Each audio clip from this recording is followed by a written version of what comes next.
Um, so again, anyway, tonight it's just about having a little fun and kind of perusing the mountains and the hills here in Southern Appalachia, and maybe putting a little bit of rhyme and reason as to some of the things that we know in regards to folklore. So of course now, as we're transitioning from fall into winter, we know that folklore really facilitates a lot of the prediction of what kind of weather that we can expect this coming winter. So we're going to talk about a few of those. One of the most popular would be fogs in August, and probably several of you have heard of that. So we know that not only is it the fogs in August, but a lot of observing weather conditions throughout the year can actually kind of tell us a little bit about what to expect in the coming months. So as the saying goes, in regards to fogs in August, for every day that there is a fog in August, then there will be a snowfall that winter. And there's some different variations of that, but in a nutshell, that's kind of what that means. Another weather predictor for August is if the first week of August is unusually warm, then that coming winter will be snowy and long. And if a cold August happens to follow a very hot July, then it will foretell us that a winter will be hard and dry. So you can kind of predict from that, as here in Northeast Tennessee, that we're probably in for a pretty hard winter. It's kind of patchy in regards to just how snowy it is, as you'll see here in a few minutes when I talk about some other things. But as far as fogs in August, we had 6 here in Jonesboro at my house. So that means 6 snowfalls this winter. The woolly worm or the woolly bear is another predictor. This one has really grown in popularity in the last several years. Just as an FYI, this is actually the larva of the Isabella tiger moth. So it is actually considered a beneficial insect. We know that the woolly worm has been used to predict winter for a long time, technically considered a myth, even though we do have some scientific research that was performed by Dr. Charles Curran years ago in the 1940s in New York City. He actually was able to get the winter, or match the winters with the woolly worm, the color of the segment here, down to about 80% accuracy. So there is maybe a little bit of empirical data to coincide with some of that. The coolest thing probably about the woolly worm, and the reason that it's used as a predictor, is because there are 13 segments in the woolly worm's body, which equals 13 weeks of winter. So that's just another telltale sign. But it's this little brown segment in the middle that actually tells us what the winter is going to be like. If that brown band in the middle is wide, then the winter is said to be a mild and short one. If it's a little bit more narrow than this, then we would say that the winter is going to be cold and long. Again, a lot of different variations with this. Growing up, I was always told if it's a solid black woolly bear that you see, then we're in for a really long winter. If they're the blonder woolly bears, then technically it'll be a little bit milder winter. Another good indicator here in the Southern Appalachians are the persimmons, the persimmon seeds to be more precise. And this is our native persimmon, not the Asian cultivar species. And the other thing about the persimmon is that it has to be picked or purchased where you are to be able to predict that weather. If the kernel is spoon-shaped, you're going to have lots of heavy, wet snow. And you can kind of see what that looks like right here. If it's fork-shaped, it'll be a powdery light snow in a mild winter. And then if we have a knife shape, kind of like this one here, then it's expected to be cut by icy or cutting winds.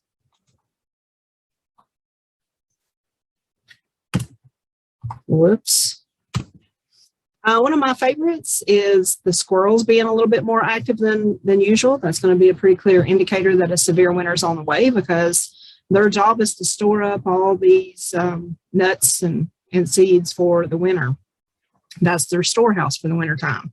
So there's a saying that goes with this: squirrels gathering nuts in a flurry will cause snow to gather in a hurry. And I just kind of put this little meme in there because I thought it was kind of cute. So, but anytime we have wildlife more active during this season right now, that's usually an indicator that a long winter's ahead. Take note of the corn husk or the onion skins. If they're a little bit thicker than usual, then that usually foretells of a tough winter ahead. And also, if leaves are falling from the trees later in the year, then that also foretells of a hard winter. And we're kind of on the cusp of that right now, so it kind of on the fringe. That could go either way, according to folklore. Some of my favorites here, you see the bird nest built high up, or the wasp nest built high up in the tree. Usually that's an indicator of a hard winter ahead. When we see spiders spinning larger than usual webs, or that we just are seeing more spider webs than usual, September, late August, September, and the months leading up to wintertime, that's usually an indicator. So I don't know about y'all, but I have seen a lot more spider webs this year. I don't know if I'm just more cognizant of the fact that I've seen several, and so I don't know if that means we're in for a hard winter. Any cricket or other creatures, spiders, even snakes that are coming into the houses and barns a little bit more than usual, then that too is an indicator of a hard winter. Anytime we see ants marching in a single file rather than just meandering around like they normally do, that also tells us it's going to be a hard winter. So as we transition from fall to winter, once winter does finally arrive, we can kind of utilize halos around the moon or even the sun to be able to predict precipitation, like you see the falling snow here. So those halos that we actually see are caused by sunlight or moonlight, either one, and they're basically refracting off of crystals in cirrus clouds. And cirrus clouds are the type of cloud that precedes an approaching warm front. So anytime we see that high level moisture, then that's a good sign that moisture will also be moving in at a pretty lower level, hence the reason for precipitation. So when we think about this as a folklore predictor, it's one that actually rings scientifically true, if you will, because it's actually scientifically based. Aside from weather lore, there's just so much more when we do talk about folklore here in the Southern Appalachians, because as I was always told growing up, the mountains are full of mystery. And kind of to kick us off, I wanted to talk a little bit about Southern Appalachian folk magic and how some of that actually does, in fact, influence a lot of our modern day superstitions, omens, and signs, and things like that. So in case you're wondering, the craft is still alive and well here in the Southern Appalachians. Any kind of medicinal belief or knowledge and practices that are associated with a particular culture or ethnic group can fall into this title of Southern Appalachian folk magic. These techniques have never been scientifically tested. You know, there is no animal or double-blind studies that have ever been conducted. But this is a practice that's been in play for years and years, and I'm talking thousands of years. So basically what we've gathered over that length of time is a really massive amount of empirical evidence, and that information actually helps inadvertently support the effectiveness and safety of a lot of these traditions. So when we look at Southern Appalachian folklore, the focus has always been on prevention of disease through healthy lifestyle behaviors rather than being reactive. It's about being proactive. They're basically wanting to treat the body as a whole. So when I say that, their belief was combining plants, chants, spells, whatever, for mind, body, and spirit. And oftentimes that was used or is today in conjunction with modern conventional medicine as well.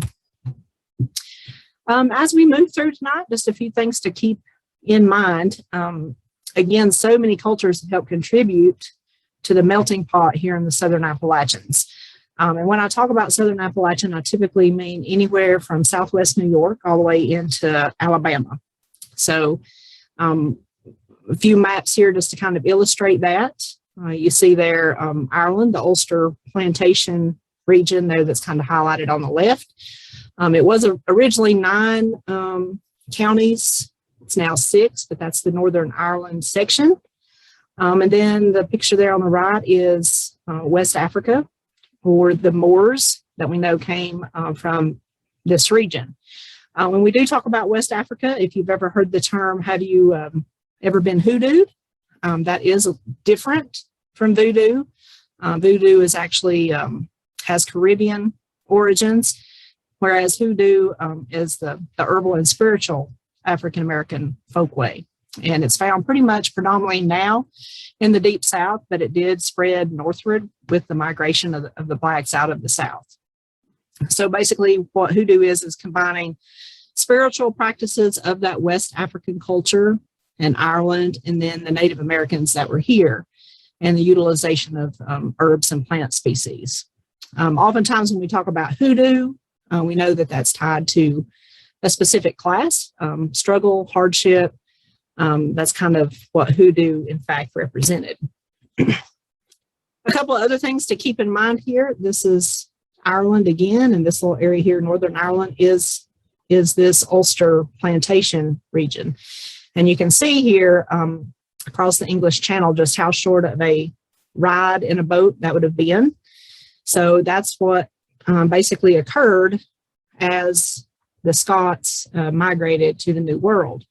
So oftentimes we will hear the word Scots, Scotch-Irish, Scot-Irish, but that doesn't mean necessarily that that person is of Irish heritage. It doesn't mean that they are a mixture of Irish and Scottish.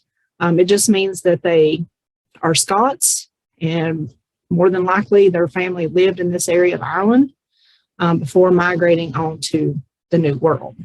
So, and usually this, again, the Ulster plantation was the area. It could have been anywhere, any port leaving out of Ireland, but more often than not, our Scots would leave Ireland on their way to the New World. So that's kind of where that verbiage comes from.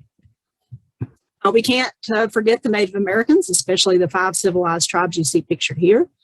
The Cherokee, the Creeks, the Choctaw, Chickasaw, and the Seminole. Those were our indigenous tribes. They really helped massage a lot of this culture that is even still into play today. And they were very integral in this pathway once the settlers started migrating into this area. So again, you have a lot of European, African, and Native American cultural pathways that help influence what we now know today as Southern Appalachian folk magic. So when we look at this slide, you see all this verbiage from modern day medication versus what you see now on the screen. And it's basically that language is what set these two apart. Modern medicine uses a lot of language that only doctors can understand, whereas folk medicine, that's communicated just like we are right now. It's just everyday communication channels for all people to be able to understand. So just a few things on this slide. Keep these statements kind of close for the rest of the evening because we're going to investigate a lot of these as we move through. But our ancestors from the Old World, they brought healing knowledge, herbs, and health practices from their countries of origin to the New World. And they used those practices alongside ones that they learned from the Native Americans. Keep in mind that all practices that were brought here from the Old World were not always kept. If it didn't work, then it was pretty well cast to the side because as you see there, survival was way more important. So those practices that didn't work, they were let go. And just another statement there, probably all of you at some point or another have probably practiced some type of folk medicine and maybe just not even known it. To completely understand how all this came to be, it's about going all the way back to the beginning, and this is something we'll talk about next month. But 1620 there, the Plymouth Rock, many folks think that this is where all the pilgrims landed, everybody from the New World, all the new colonists, everybody that started moving south. But that's not really how it happened. It didn't just begin on Plymouth Rock. It was actually in the woodlands and the swamps that had been settled 100 years or more before the pilgrims landed at Plymouth Rock. And a lot of that influence actually came to us from the Spanish.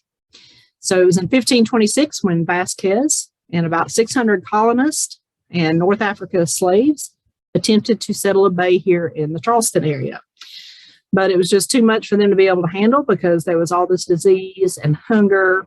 And so the slaves actually ended up fleeing and they took up residence with the Native Americans. So as this pattern was repeated several times, you can imagine what happened. We started getting, again, that massaging of those cultures, and those folk pathways started to kind of grow. And you can see from here, St. Augustine, that was the first permanent settlement. And not long after that, out in this area, we had the French and their slaves that were moving into the area in the Mobile Bay area. So this map here just kind of shows all those different cultures. So you can see there a widespread. When I speak about Southern Appalachia, I usually talk about the Scottish and the Irish, because that's pretty well in here in this area, along with the German. That's pretty heavily influenced in this area. Now, when we talk about the old world, y'all have seen this slide before. We know that when those early colonists arrived, they brought with them plants from the New World. And the reason they did that was because they had a specific use. And these were some of the ones that, if you scan that list, you know that you've heard me talk about several of these in the last year and a half, because these are plants that we utilize pretty frequently in a lot of our healing modalities in the Southern Appalachians. Again, just to kind of point out what the Native Americans had at their disposal, not that I expect you to be able to read every one of those, but just to illustrate just how many plants, again, were here. And then combine that with the Moors of West Africa. And you can see some of those crops there that they contributed. And then there's a little bit of difference here with the Moors, because it was when the Dutch initiated the slave trade in 1626. They actually brought 11 Africans from the West Indies to New York. And so what happened was they weren't able to bring a lot of those plants with them. They couldn't, because they were in captivity, but they contributed to this really vast spiritual network and helped carry those traditions forward here in Southern Appalachian, because their dances, the use of herbs, all of their rituals and customs, and more specifically, probably more predominantly than anything else, was their music. And I think I've got a picture in here in a few minutes, and you've heard me say that before. The banjo actually comes to us from this area of West Africa. So again, you can kind of see how all of these are coming together, and we're starting to create this huge infusion of folk medicine in the Appalachians. Now, when we talk about plants, it's not always just the plants. Again, it's the culture. It's the, as you can see here, the dances, the Irish step dance, which is so closely related to the clogging or the buck dancing, flat footing out of the hills here of Western North Carolina and East Tennessee. If you've ever heard of reels and gigs and lullabies or chants, all of those actually come to us from that Scotland or Ireland area. I'm not going to try to say this here for you, but basically what that is just an earth blessing that would be sung in the ancient Cherokee language. Another example of how the cultures kind of mesh together is this portrayal here in the upper right corner. The song Old Lang Syne, that actually has some musical roots from Ireland. It actually means old long since, or days gone by. So even though we sing that now on New Year's Eve, it was actually something that was sang and still is sung at funerals in other parts of the world. Again, that Celtic culture in Africa brought us various different types of music and dance. Think about our jazz and our bluegrass, rhythm and blues, rock and roll, hip hop, I don't know, country, ragtime, all of those, boogie woogie. We had buck dancing, swing dancing, the jitterbug, even break dancing and hip hop. All of those have those influences that are coming to us from the Celtic culture and then West Africa, which is really cool when we think about how all of that comes to be. And just as an FYI, a few years ago when we were the Spotlight State for Sunbelt Ag Expo in Moultrie, Georgia, we discovered, or I did when we were putting that exhibit together, we actually have 9 genres of music in the state of Tennessee alone, which is pretty cool when you think about that. We are a big state, but when you think about 9 genres of music that call Tennessee home, that's pretty cool. Just a few other things that we inherited, if you will, from across the Atlantic. This here you see is oatmeal mush. Considered a true Irish delicacy. So if you've ever been to Ireland or Scotland, this is something that you would typically have. Pretty much just oatmeal today. But notice there on the right-hand side, that is cornbread and milk. And that's a true Southern delicacy here in the Southern Appalachians. It was much cheaper to be able to fix that. But even today, it's still eaten pretty predominantly here in the South. If you've ever had pinto beans and fried taters and boiled cabbage for supper, you always fix a pound of cornbread. If you have cornbread left over, you mix it with a little milk or buttermilk, and you eat that for lunch the next day. Kind of in conjunction with that, if you're a whiskey or a bourbon drinker, then we owe that to the Irish as far as the barley that was used to make the Scotch whiskey that you see here on the left, or the corn that was used to make bourbon. So we owe Ireland for that little snippet. Again, as a result of all this, we get this marriage of Mexican or Spanish influence, parts of Central and South America, the Caribbean. Then we start layering in all of our Irish folk medicine and our other European colonies, included with our African cultures and the Native American influence. And bam, this is what we get, our modern day Southern folk magic. So when we talk about that, we know that it's not just one culture, one ethnicity.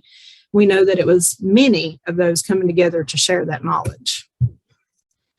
So in the spirit of Halloween, and if y'all remember last year, I did this about the same time, we have to talk about Halloween origins and how that relates to Southern Appalachian folklore. And it's kind of cool to kind of dig a little bit deep and find the origins of our modern day holidays. And you'll notice up there in the top left corner, everybody that sees that initially that doesn't know how to say that will say Samhain, but it's actually pronounced Samhain, which is Gaelic, and that is the proper pronunciation, Samhain. But Samhain is a pagan religious festival that originated from an ancient Celtic spiritual tradition. So it's celebrated October 31st to November 1st. And their festival actually welcomes in the harvest and ushers in the dark half of the year. So when Samhain falls on this next Sunday, that's basically the midway point between the fall equinox and the winter solstice. It's kind of how that plays out to be. When we look at Samhain and Halloween, All Saints Day, you'll often hear all of these kind of brought in together. But as far as All Saints Day, it was in the 8th century that Pope Gregory III, he designated November 1st as a time to honor all saints. And then it was soon after that All Saints Day incorporated some of these traditions of Samhain. And then the evening before became known as All Hallows Eve, and then Halloween as we know it today. So when we look at Samhain, we know the tradition originated, again, from the ancient Celtic festival.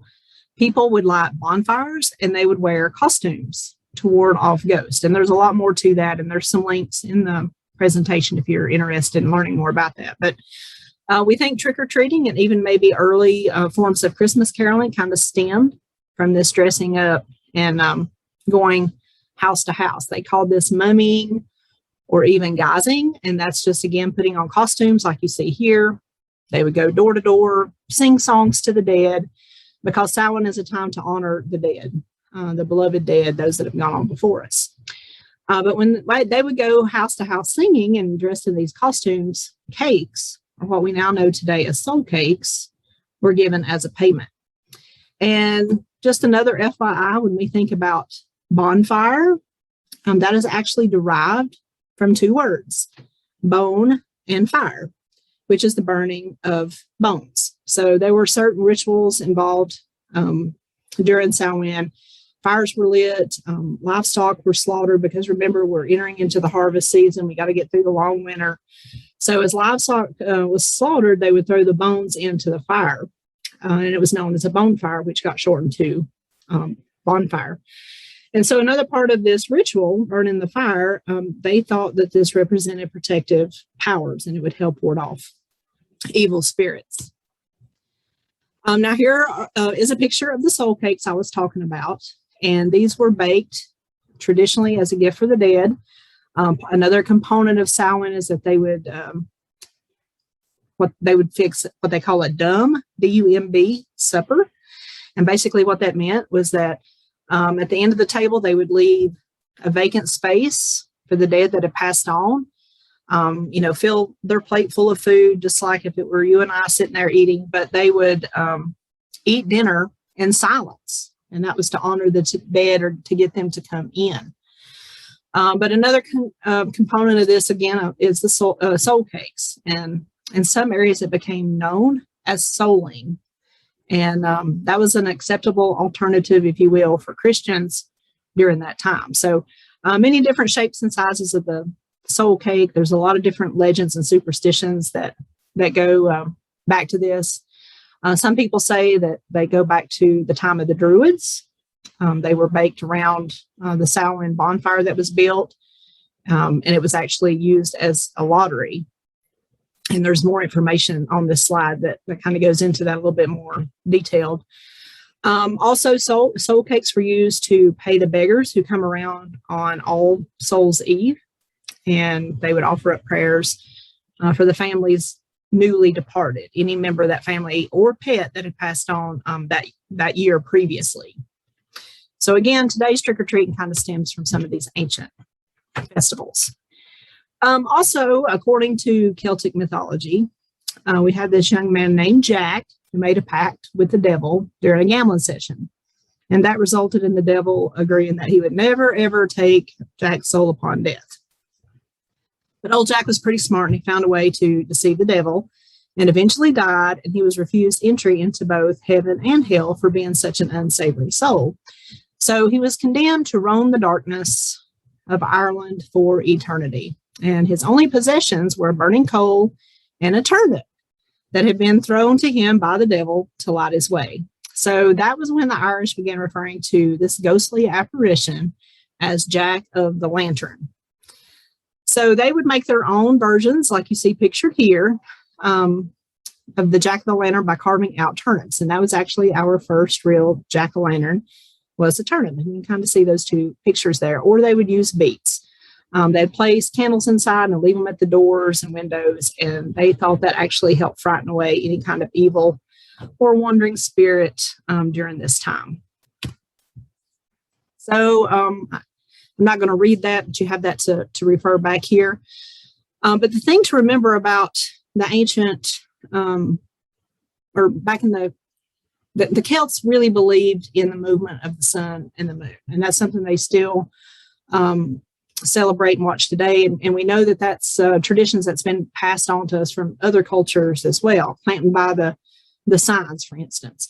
But they were very much in tune with nature, and they really depended on any of the celestial bodies to be able to tell them when to plow the fields, when to sow their seeds for the year, when to harvest, and then when and what to prepare for the winter. So pretty much every aspect of their life depended on this time of year. And especially in relations to gods and spirits.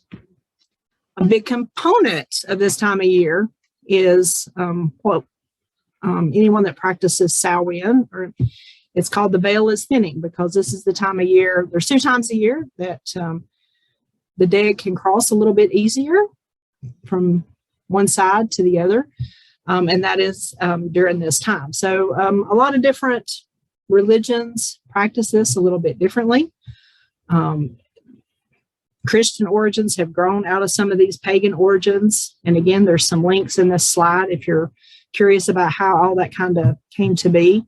But when we really look at the purpose of Samhain, it was basically to appease the gods. It was to honor the dead, to be able to commune with those. It was to be able to help any of those souls that had recently died to be able to cross over to the other side in a more peaceful manner. And then it's a time if one practices working a spell, that would be the best time to do it, consulting with beings of the other world. Along with some of those traditions, we know that apples are a big symbol also this time of year. So it was after the Romans defeated the Celts that they too started their own traditions. And if you think about what an apple or pear is collectively called, we call those pome fruit. And we know that the symbol of Pomona, the goddess, Roman goddess, is the apple. And so this was an incorporation of Samhain too that brought us this tradition you see here, bobbing for apples. So to kind of move away from that and get a little bit more into the folk magic components, I'm going to speak primarily again about the Appalachian. You've heard me talk a little bit about hoodoo. Ozarks, of course, is typically what goes on in Arkansas and in Missouri, and then the powwow.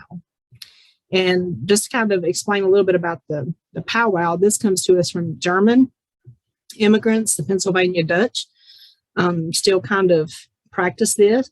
You'll notice here, hex sign, Holy Bible, and you can see that pictured here. But if you've ever heard that quote, have you ever been in a powwow? We kind of throw that around here. You get in a powwow with someone.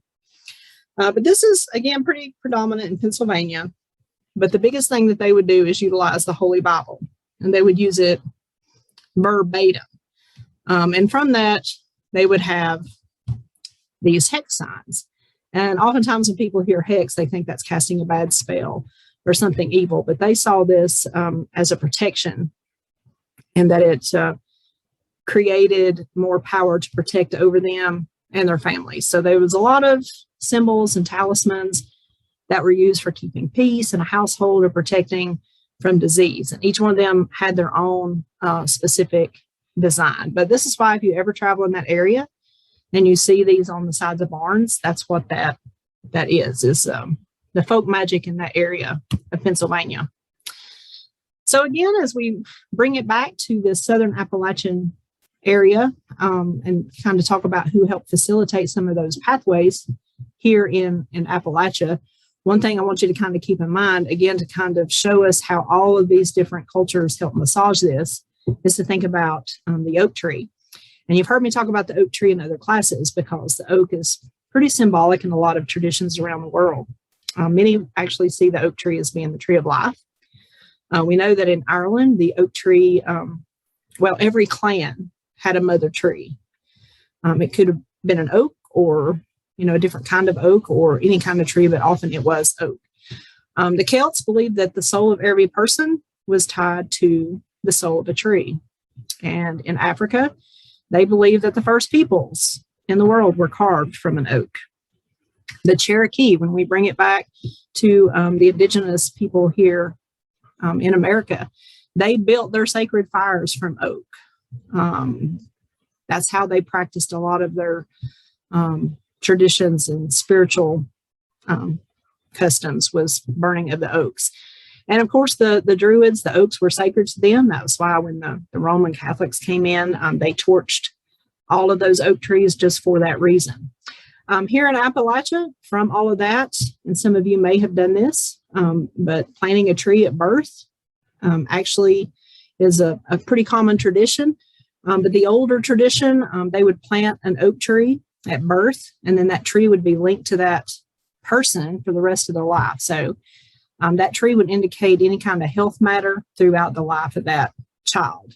So that's one of the ways that custom kind of grew here in Southern Appalachia. But when we talk about facilitating the pathways, again, we have to take it back to what we call our grannies, our granny women, our granny witches, lots of different names for them. But these are the ladies that really kind of help shape the region and dispense that knowledge.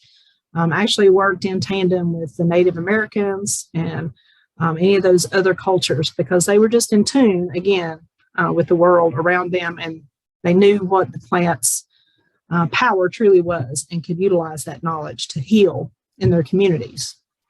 So just a couple ladies here. There is some links. We have Nance Dude on the left. Pretty good story about her. She hails from my part of the world in Haywood County.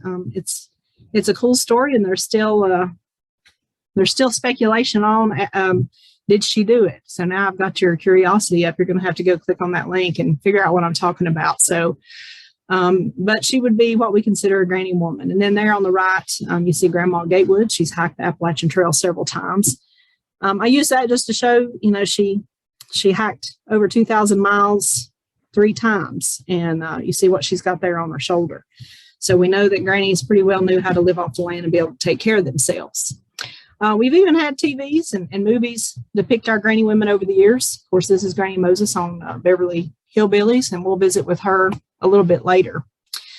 But the thing to remember is that it was the grannies that took care of the folks. Our men folk were out tending the fields and the crops and the livestock, but it was the granny women that, again, were taking care of the members in their community. And you kind of see from here, they were in charge of anything that happened close to the house. That's why a lot of the kitchen gardens and the big gardens were pretty close to their dwellings back in the day.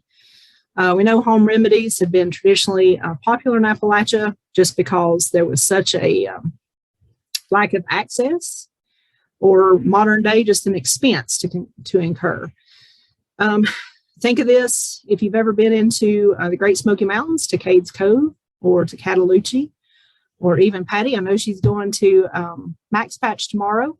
Any of those areas, when you get off the beaten path, even to this day, you're driving 20 miles of gravel road to reach some of those valleys. So when you think about those communities that were really off the grid way back in the early 1900s, 1902, 1903, it would take them a week to bring their tobacco crop out of those valleys and truck it either to, I know coming out of Cataloochee, they would go to Asheville, and it would take a week for them to be able to do that. So they just didn't have access. So that's another reason they relied so heavily on these grannies. They were considered some of the strongest in the land. There's not many women that would probably, and I'm not being judgy, but how many would slaughter the chickens or, pluck the feathers like you see here, be able to cut their head off and that kind of good stuff. So we're starting to see a little bit of a reemergence of some of the homesteading practices, but again, they were considered pretty tough. So I'm just going to play you a little snippet. I hope the song works, and it's just going to take you through some slides of some granny women. See if that works.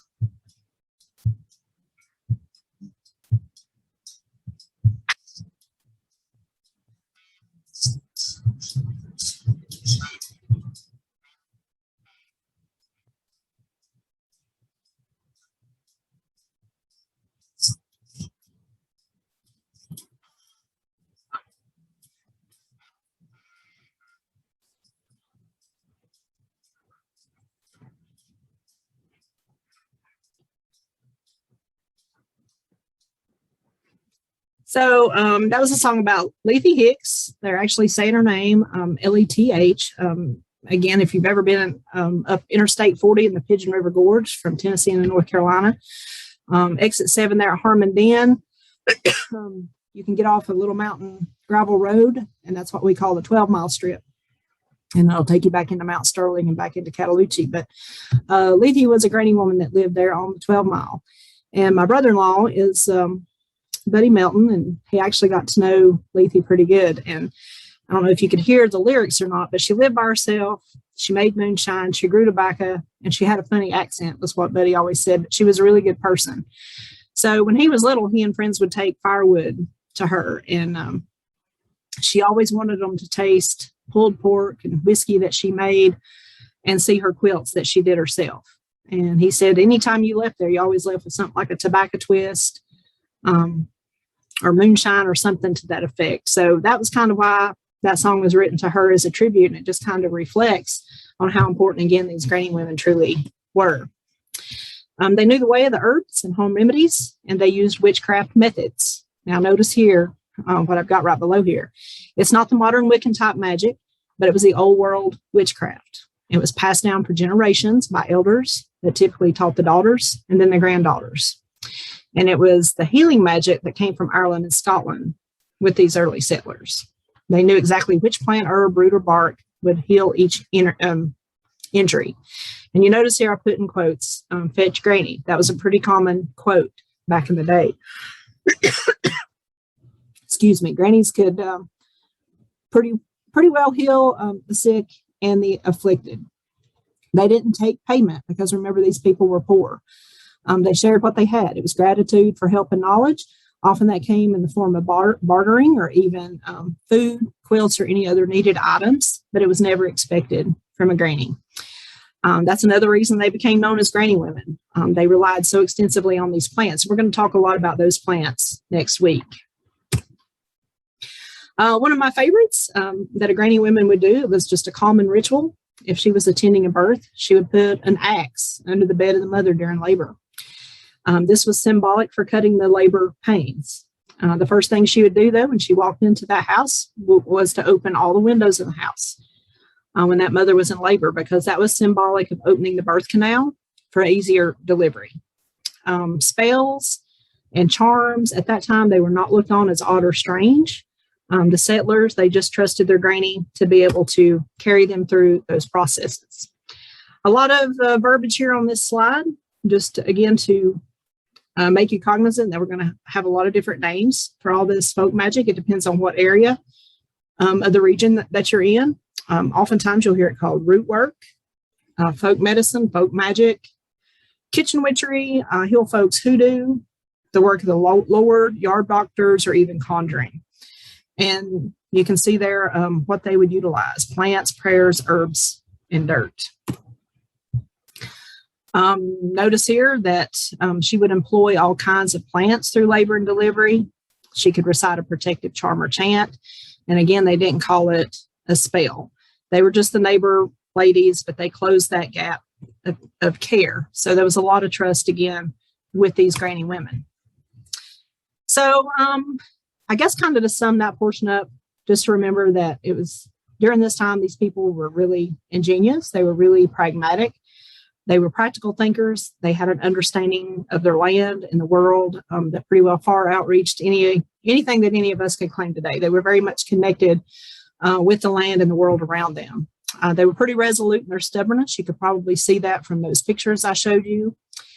And probably just because they had been isolated for most of their lives. But even so, they were incredibly intelligent, and they contributed a great deal and still do to the American story.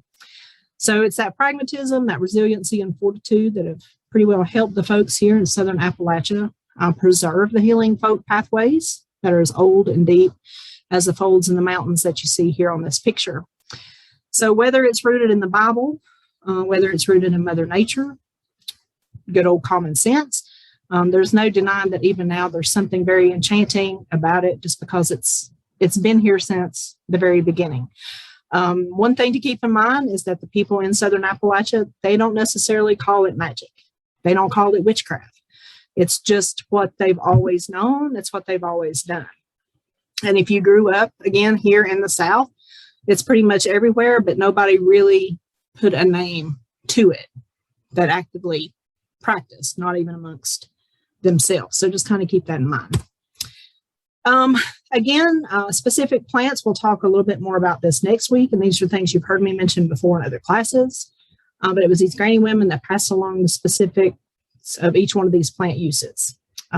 Remember our talk a few weeks ago on the doctrine of signatures. God made plants before we were made. So the plants are here for our food and medicine. They make oxygen. They provide timber and rubber and fuel, dyes and perfumes, fibers, even prescription medications. And the people that understood that better than anybody, again, were the granny women. So again, remember, every illness, there's a specific plant. The plant you need is always growing close by, or it's a sign that you need attention. So kind of like the dandelions in the yard, it's a sign. It means you need it. Maybe something's going on with your digestive system. You get a yard full of thistles, then yeah, there's a prickly situation probably taking place. Just to kind of remind you again how that worked with the jewelweed and the poison ivy, the antidote always grew close to the poison. So the wild touch-me-nots that you see here are a topical antidote for poison ivy. So they understood all those relationships. Another one, just to make mention, was in 1569, Nicholas Menardus. And of course, Menarda, the plant is actually named after him. But he actually published a medical study of products that came to us from the West Indies and documented a lot of therapeutic benefits of tobacco, specifically like you see here. Tobacco was actually very highly revered It was a part of the culture and the heritage here in the Southern Appalachian. Very spiritual plant. It improved energy. It helped create relaxation, and it calmed weariness. And the native Mexicans loved tobacco as well. They too would use it ritualistically, just like the Native Americans, in pipes and teas and powdered snuff and even cigars. So what you see here is actually a cultivated species of tobacco. But the thing about our modern day cultivars is they're much lower nicotine than our wild species of tobacco, which had much higher concentrations of nicotine. Another thing to consider when we talk about our settlers coming into the area from the Old World and being introduced to the Cherokee, one common denominator they had was their belief in the little people. And some of you may have heard of the Fae, F-A-E or F-E-Y, coming from the Old English fairy folk, leprechauns, all of those. Pixies would be considered little people from the old world. And a lot of people have this illusion that fairies are good fairies, and they do great things, and they can, but it was a lot of time paying homage and respect to the little people. You had to keep the little people happy. If you took plants from their land, if you utilized their land, anything, you had to give a tithe, basically, to the little people to appease them. So that was another connection that the old world settlers realized that they had with the Native Americans when they came here, because their belief with the Yunwe to Sunday, which was the little people, and you kind of see that depicted here. So if you're ever out on a trail and you see gummy bears or Skittles or M&Ms that are kind of left laying on the trail, that might actually be intentional, because somebody may actually be tithing the little people to appease them to walk that path. And this was actually something that was used years ago, was cornbread, any kind of sweet cake, tobacco, because they really wanted to be able to appease the little people. And you can kind of still see some of those remnants today. If you see circle of toadstools like you see here, then you know that the fairies have danced there. You can also stand in it and make a wish, and that wish will come true. If you have a fairy ring and a ring of grass with no dew, then that's where the fairies danced the night before. And then my favorite is if you're burning a fire and you see a blue flame, then you know that the good fairies are watching you. So we know that, like with the blue, there's some scientific reasoning behind that we can back that up, but many people just prefer to believe that the good fairies are watching. Also, when we think again about the fertility of crops and livestock and the people themselves, that was pretty paramount at the turn of the century in early 1900. It was very critical too in the 1600s when the Pilgrims first came here. But there was a lot of worship to deities like Jack Frost and Mother Nature, Spider Grandmother, Demeter. So you had a lot of deities that were continually kind of worshipped or continued to be a part of the people's faith, even in Christian households. So it wasn't just a mythic memory. It was just nature worship. And we still see that today. This is the North Carolina state seal. You can see Lady Plenty and Lady Liberty on that state seal. Also, when we think about the practices of a lot of this folk magic, this is Byron Ballard. She's considered Asheville's village witch. She actively practices hill folk hoodoo today, and you saw that slide a minute ago. That's a form of Appalachian folk magic. She came up in that naturally. She grew up in a poor community in Western North Carolina where it was practiced. And as she'll tell you, it's kind of sad to see some of that practice going away and disappearing. And again, just to remind you, hoodoo is different from voodoo, because voodoo did originate in Haiti and the Caribbean. But it was hoodoo that she practices that basically was the Scotch-Irish, the Cherokee, and the Pennsylvania Dutch, or the Germans, who migrated into Western North Carolina and Northeast Tennessee that practiced this. So again, granny witchcraft is going to have its roots in ancient Scotch-Irish tradition. They were brought over in the 16th century. And as these immigrants built their new lives, these old ways, they quickly mutated into something uniquely Appalachian, what we know today. those Native American traditions blended with old world beliefs, and they created this concoction that we know today of European or of spiritual and medicinal cures.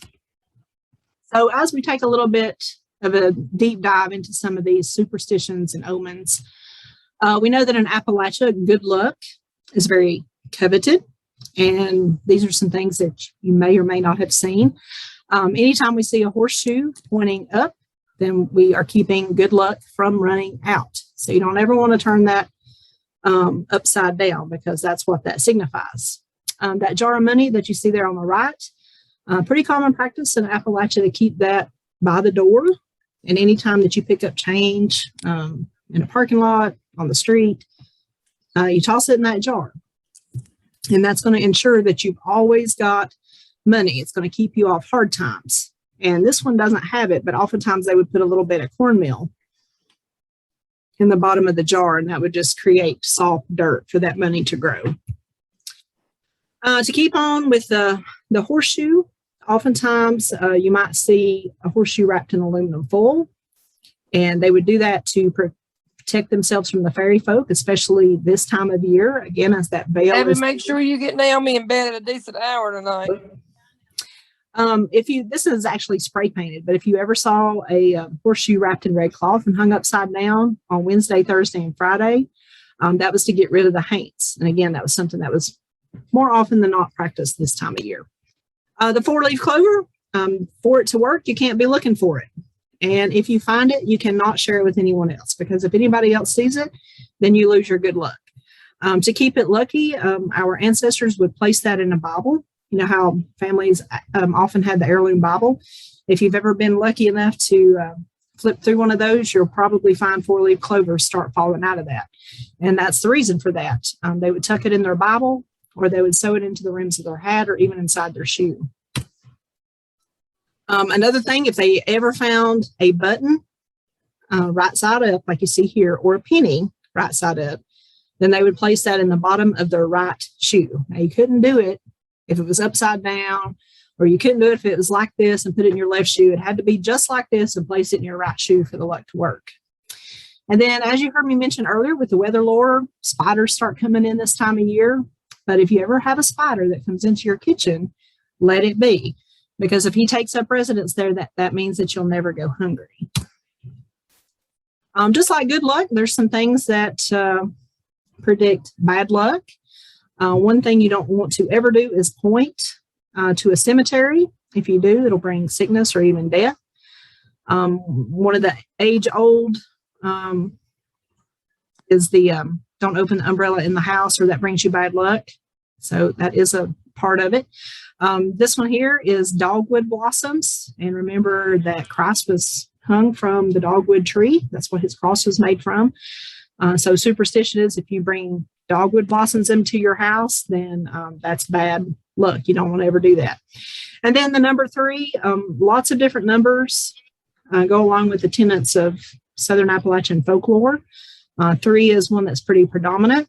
One that we know, and probably all of you have heard, is that death comes in 3s, especially in communities or within families or whatever. So think about that, not to be morbid or anything, but just kind of think about that the next funeral that you attend, and kind of keep up with that. It seems to always follow. I always tried to prove my granny wrong on this, but I never could. And, you know, I'm almost 50 years old, and it still rings true to this day. Speaking of cemeteries, you've already heard me talk about honoring the dead, and that's something that's pretty well still practiced here in Southern Appalachia, especially with Decoration Day. And that's basically dressing, cleaning, and decorating the deads of what we call the familiar dead. And first, that would be done with the children, and then the elders within the cemetery. You would always put flowers or plates of food, cigarettes, cigars, even liquor on the graves of whatever that individual liked. That isn't really an odd or pagan practice. To Southern Appalachians, that's just common sense and manners, because it doesn't matter if those individuals are dead or not. You always offer food or whatever, and you always offer it to them first. So then after dinner on the grounds, all the graves would be honored by cleaning and putting the flowers down like you see here. they would often offer a prayer and recite the name and inscription on the tombstone for each grave in the cemetery. This is something that was never really taught. It was just ritualistic. Some of you probably still participate in homecomings and decoration days today. Another thing about cemeteries, or just Southern folklore in general, direction plays a big part in folklore. So as far as east, all tombstones face east, the heads to the west, because that's when Jesus comes back in the east. People will come out of their graves facing him. Plus the fact witches are said to be buried north to south, and the devil runs that course. And one last thing on cemeteries, and you don't see that here in this picture, but years ago, you probably never saw old black and white pictures of a man without a hat on or a lady without a bonnet on, because they would make sure they always had a head covering on when they walked into a cemetery, so a haint couldn't latch on to them and follow them home. Some of you have probably heard the story of the cardinal. If not, there's a link in there to read that. But there's spirits that live on in animal species. The cardinal would often represent loved ones that have passed on. This one here is Sulakalu, the giant slant-eyed monster that lives over in western North Carolina. There's, again, a link in there for that story. Did it have a link for you to now do kind of your begs the question. background check? Maybe, there we go. Is it paganism? Is it Protestantism? Or is it just plain old common sense? And again, this is kind of where we get into the directional thing, because it's kind of a combination of all three. And a lot of these Native American traditions passed on to us because they really believed in direction. So oftentimes, and even today, you'll hear that they pray to the east, which is where the sun resides and the good spirits live. This is where they would pray for the removal of witchcraft and disease. In the north, that's where they had the blue man, or the home of winter. That's the direction they would pray for healing any type of burn. He represented winter and any disease that was associated with winter. Whereas the red man, who resided in the south, he would be prayed to cure frostbite or any other winter-related ailment. And then in the west is where the black man or the purple man, known as death, resided. Either the devil himself or some spirit awaiting at the crossroads. And crossroads, you'll see that in a few minutes, are pretty significant in Native American culture as well as Southern Appalachian folklore. Again, direction is really important. You heard me talk about the cemetery. Also baptisms, those took place in the river facing east. If you're familiar with dowsing, locating water, those also started in the east and then turned counterclockwise. Same thing with a clock. You always wanted to move in the direction of the clock because you were going with the sun and you were growing. If you went counterclockwise, then you would move against the sun and diminish. So oftentimes wounds, granny women, medicine men, and Native American culture would rub that wound counterclockwise because it would take the poison out, like in the instance of a snake bite. It would actually uncoil that serpent and eradicate that toxin. So again, the crossroads or the quincunx here that you see there, that equals the version of the devil or some wary spirit awaiting at the crossroads. It's basically four corners or 4 points or corners with a central mark, hence the cross and the crossroads. It's just basically considered a meeting place between two worlds. And the black man from the previous slide, lost souls wandering about, any kind of angry spirit. The cross actually represents protection, sacrifice, and revelation. So any kind of workings that are performed in folklore are often done at the crossroads, and they're left there if the work needs to continue for the spirits to continue that work. Then you have the black cat. If it ever crosses your path, turn your pocket inside out. That'll help guard against the haints. Or if you're wearing a hat, turn it backwards. And you want to go counterclockwise because remember the clock. If you ever hear a hoot owl, that might not always be a good sign. That's actually considered by many in Appalachian folklore to be a bad omen, because that actually means that death is near. A remedy for that is to take your shoes off and turn them upside down and place under your bed, and that will help keep death at bay. Also, any animals that were white would indicate something bad was about to happen. The white dove was a message of death. Any white or albino animal like you see here, this is what they referred to as the witching deer in Irish and in Cherokee folklore. Also, any solid black animal they considered to be a creature or from another world or a witch. And of course, anytime you hear bells ringing, then that means the angels are close. To take it back to another group of people, these are the Shakers. This one here, I know they're in Harrodsburg, Kentucky, just a little bit west of Lexington. But they were a sect of Christianity which practiced celibacy. So that's why they're no longer around anymore. But they practiced celibacy, communal living, confession of sin, pacifism. They started in England, came to the New World in about, I don't know, the late 1700s. But they had this really good working knowledge of plants, and they were actually the first to publish a mail order catalog that was sent to physicians in America in 1837. And they actually gathered all these plants from their local woods and their fields and farms. So as you'll notice there, they become world-renowned suppliers of medicinal herbs, and they had over 356 herb species for sale. So just putting that in there as far as healing traditions. If we think back to, you've heard me talk about chicory before as a substitute for coffee. They didn't believe in importing anything, even local communities nearby them. They wanted to be able to do everything themselves. So pretty stark contrast to other communities within Southern Appalachia. To kind of coincide with that, just remember that mingling of knowledge with the Iroquois and the Cherokee and any of our other woodland Indians. You'll notice here that I had about 600 formulas the Cherokee did when the colonists first arrived. And we've got now about 250 medicinal formulas that have been added to modern day pharmacopoeia. And that's some of the things we'll talk about next week. When we do talk about Southern Appalachian folklore, we'll take it back to Granny Moses. I said I'd do that a little bit earlier. Remember that moonshine was alive and well in the hills, and it wasn't just to get drunk on. It was actually used as a substitute for pain relievers or even anesthesia.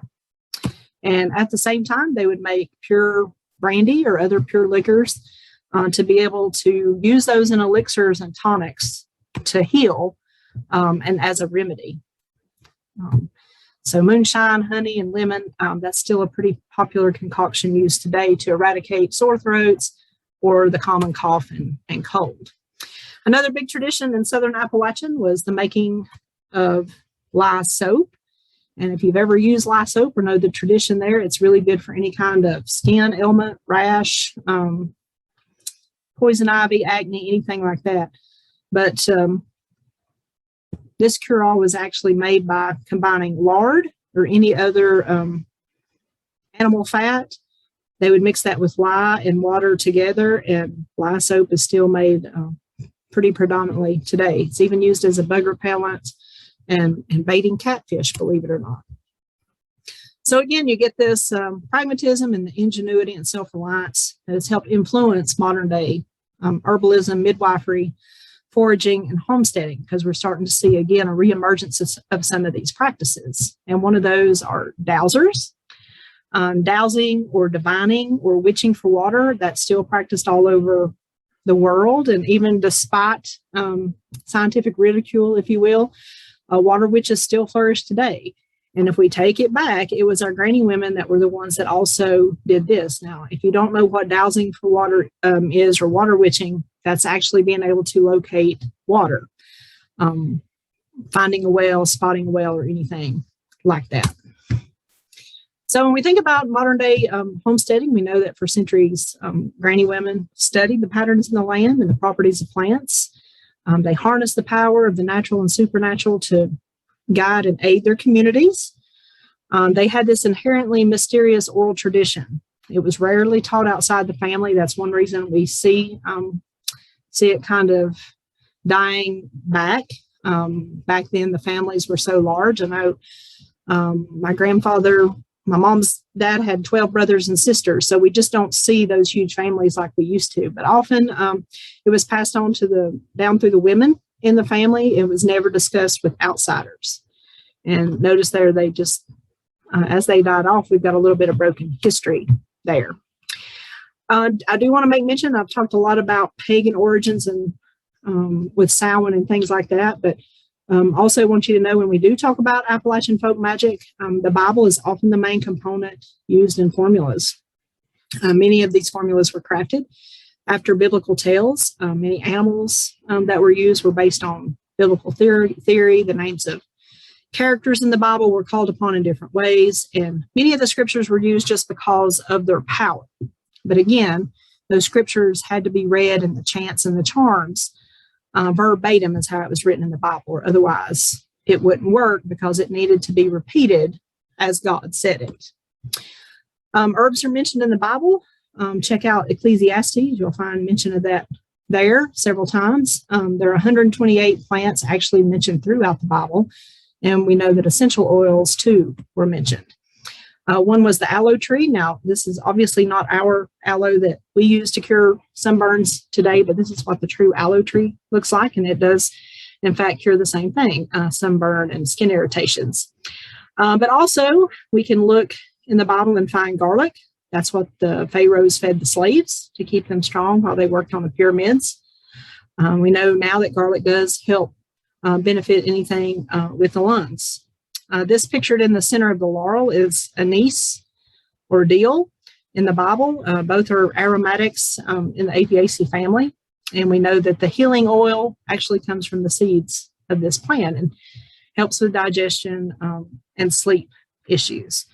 And then this symbol here is the sweet bay laurel. And we know that we still see that decorating many churches and temples today because it represents wealth and prosperity.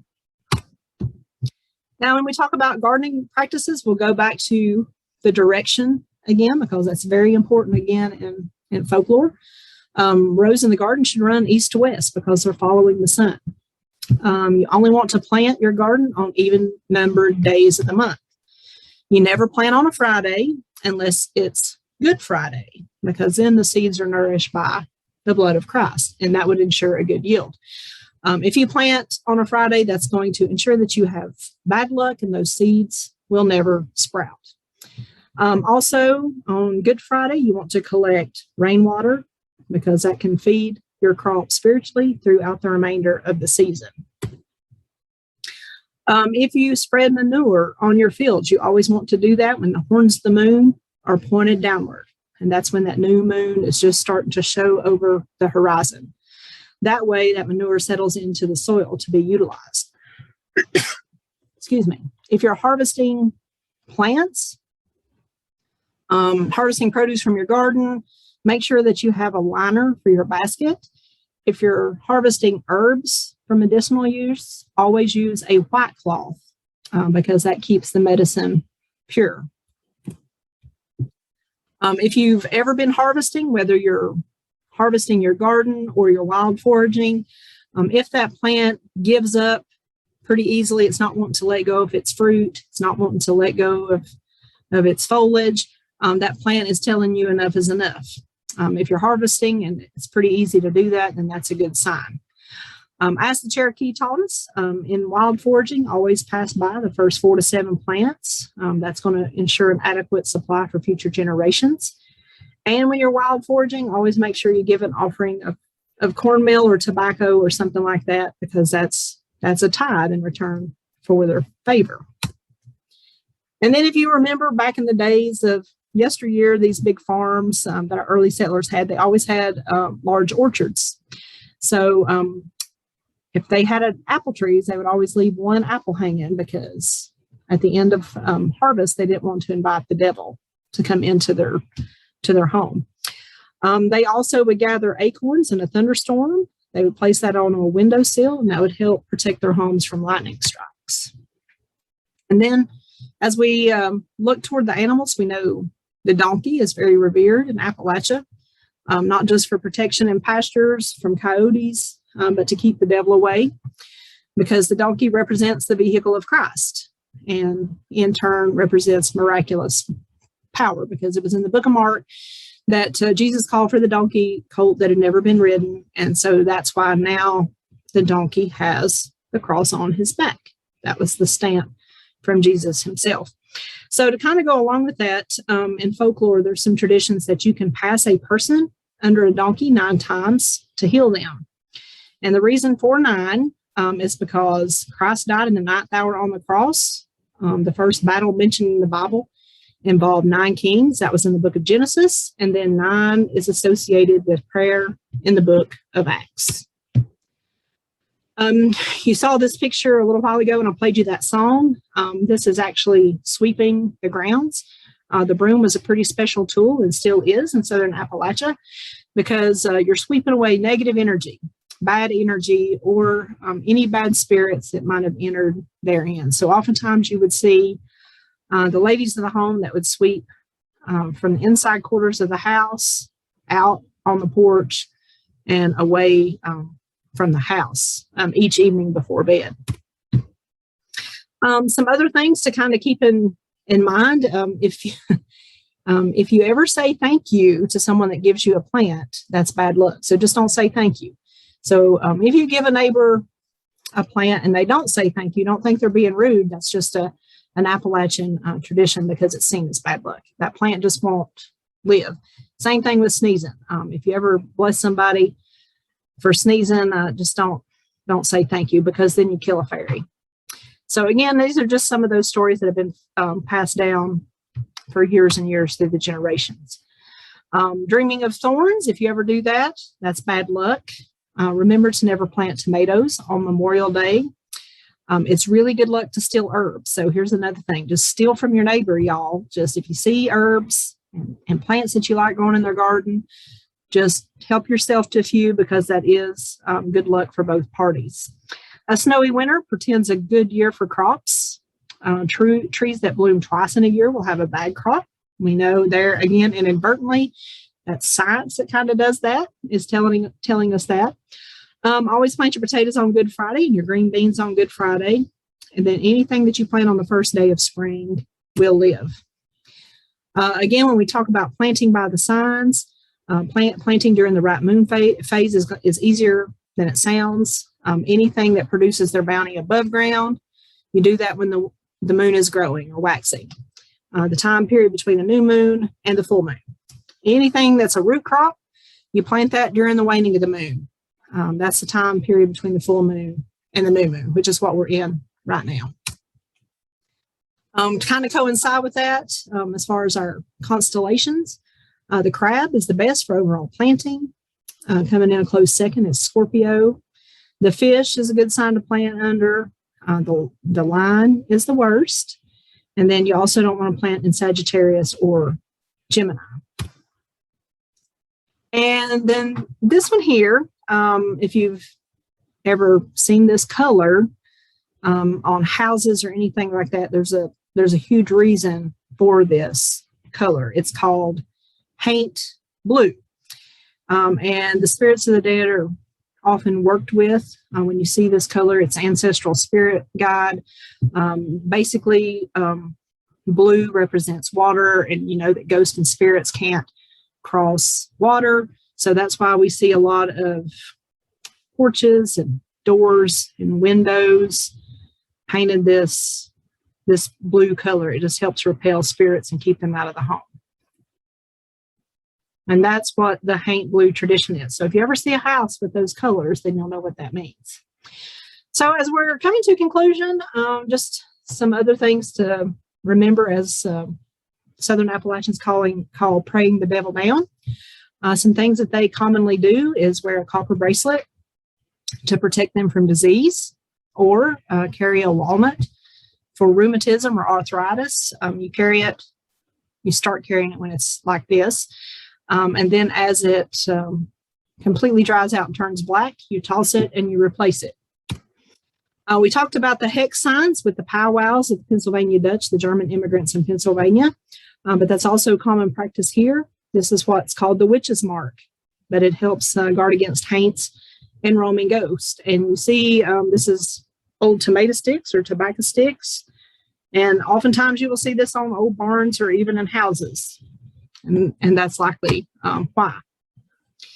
This is one of my favorites, really gross, so hope this don't offend anybody, but if you're trying to win over a new love, you can clip your toenails and soak your toenails in whiskey or in wine for 3 days.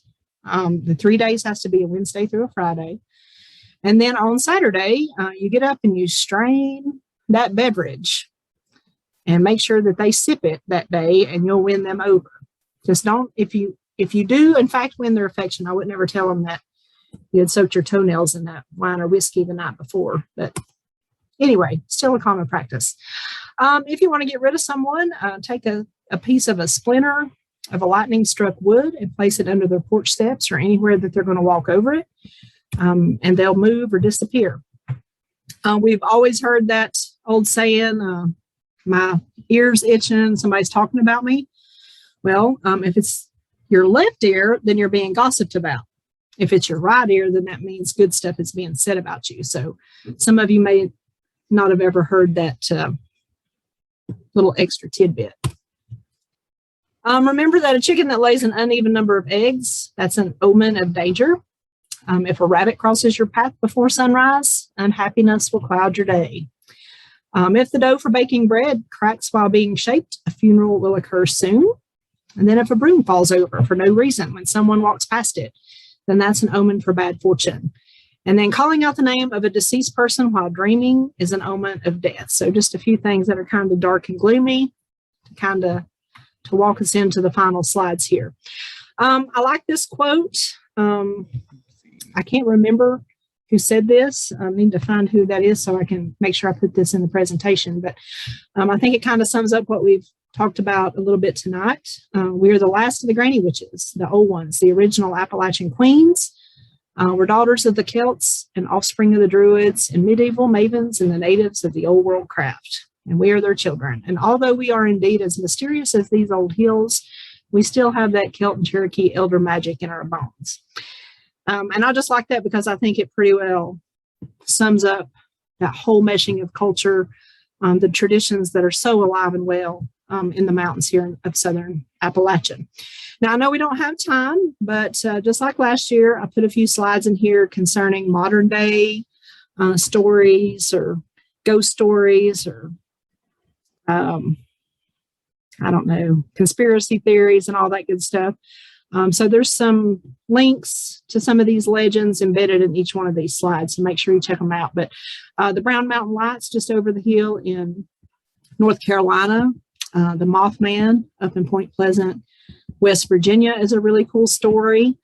The Moon-Eyed People, we're starting to see a resurgence in interest in the Moon-Eyed People that the Cherokee fully believed existed in Southern Appalachia. We have John and Lucy Bell, or the Bell Witch, out in Robertson County, Tennessee. If you've ever seen An American Haunting, that movie was based on that story, the Bell Witch. Now, of course, Bigfoot. We all know how that story goes, but there's some pretty cool legends embedded in the slides here as well. So just remember, with Halloween or Samhain coming up this next Sunday, remember, at the stroke of midnight on Halloween, a lighted candle will reveal the future in the mirror's reflection. All you have to do is look above your left shoulder. As far as some of the books that I used for tonight, these are two really good ones, and both of these can be found on Amazon. And these two from Byron Ballard, you heard me mention her a little bit earlier, so there's some links in there to these resources as well. So with that, that's going to wrap us up for this evening. I hope some of you learned a little something new, and maybe it sparked a little bit of an interest. And like I say, there is a lot of information embedded in those slides, y'all, that will take you on different tangents, and you can just weave through those stories all week long and get your haunt on before Halloween this Sunday. And remember, next week we're going to talk about plants a little bit more specifically. And you'll notice in the In the description, I said some old, some new. We've talked about a lot of plants in the last 18 months. So I'm going to try to bring in some new plants from the area and talk a little bit more about those and put in a different spin on things. So when you register for November classes, it registers you for all 5 Mondays. So don't worry about that. You'll get a reminder each week. I'll send y'all an email with the video link tomorrow. And there are actually a couple of handouts too, or supplemental resources that I'll pop in the Google Drive for y'all. So make sure to check those out too. So otherwise, I hope y'all have a fantastic week, and I will see all of you next week. Thanks, y'all. Thank you, Melody. Bye, y'all. Have a good week. Oh. Thank you, Melody. It was good. Thanks, Patty. Talk to you See you later. soon. Okay, bye. Bye-bye.